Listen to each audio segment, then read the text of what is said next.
Jen, and I'm the manager of the training department, and this is Clara, one of our certified trainers. And we're going to talk to you a little bit about some of our favorite training stories that we've kind of lived through over these years training animals. So one of my favorite stories is about a dog who came to me, and his owner was really frustrated, and she loved him so much, but she was really frustrated because she just couldn't communicate with him successfully, and she described him to me as stubborn, and he wasn't listening to her, and she was really frustrated, and she actually cried a little bit during the consult. And so I started working with the dog, and after just a couple minutes I noticed that he couldn't hear me, and I realized that the dog was deaf. And so, he wasn't stubborn at all. He literally could not hear her. And so I, obviously mentioned that to the client, and we started doing some work with him with visual signals, and he started getting it right away. And it was so cool to watch how emotional the client got, because she was like, oh, it wasn't that he was stubborn or he was ignoring me or anything like that. He really couldn't hear me. And so watching that transformation was so cool, and I'm going to try not to cry talking about this, but the first thing that she taught him was the visual signal for good boy, because she just wanted him to know that she loved him and that he was a good boy. So that's so cute. Yeah. One of my favorite stories, I've been working with a dog named Jax. He's a little boxer, and he just really struggled at the vet's office. Anytime anyone would go near him, he was just really uncomfortable. So we worked on a lot of things, like getting him comfortable in the muzzle, teaching him a chin rest, so he could check in and tell us when he was comfortable, and just doing some counter conditioning, and really making him feel comfortable when we were touching him, pairing it with really high value rewards. And he was finally able to get all his vaccinations, and I was just super happy about that. And it's just something I'm really passionate about. That's so cool. That's great that you did that.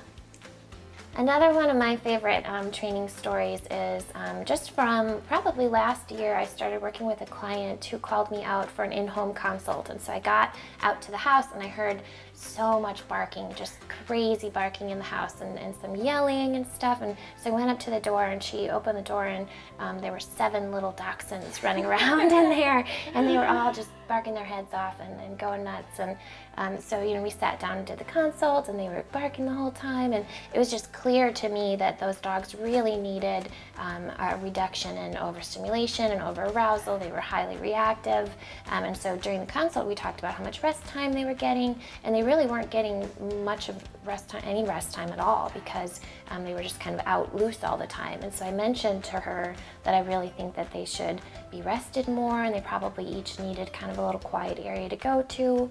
And so a couple of weeks went by, and I sent the training plan over, and we were in contact, and she texted me, and she said she was really excited because she'd actually had her husband and her husband's friend built this really cool sort of custom little kennel area. So each little dachshund had their own little kennel room, and then like a little silk pillow and a little blanket, and it was so cute. And so the next time I went over for a lesson, I walked in and she goes, "Do you hear that?" And I was like, "What?" She was like, "It's quiet." And I was like, "It is quiet."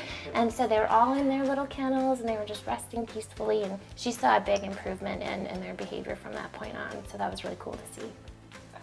I forgot one part of that favorite story, and that is that she used to bring the dachshunds in every now and then to do on-site lessons, and she would wheel them in this little like child stroller, and she would unzip it, and like all 7 little dachshunds would hop out, and it was just the cutest thing, and I loved it. I really loved my last CGC class. I had 2 dogs in there. And what's CGC? CGC is Canine Good Citizen, so that's just a way to show that your dog just has manners in public, and they're able to kind of be around people and distractions. And so my last class, I had 2 dogs who I also had in my basics class before. So it's really neat to see dogs go from starting with basics, puppy class, and then going on to CGC, and they're able to get things that are a little more intense. They can work around distractions. One was Great Pyrenees, and the other was an employee dog, she works in the office if you see her.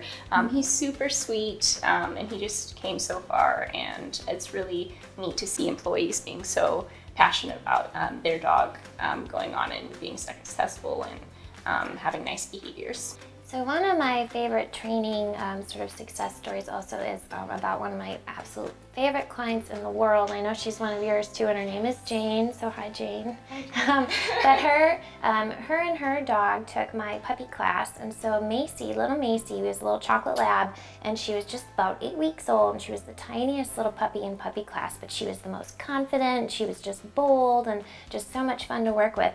And so since then, Jane has basically taken every class and workshop that we offer here at Dog Boys from pretty much all of our trainers.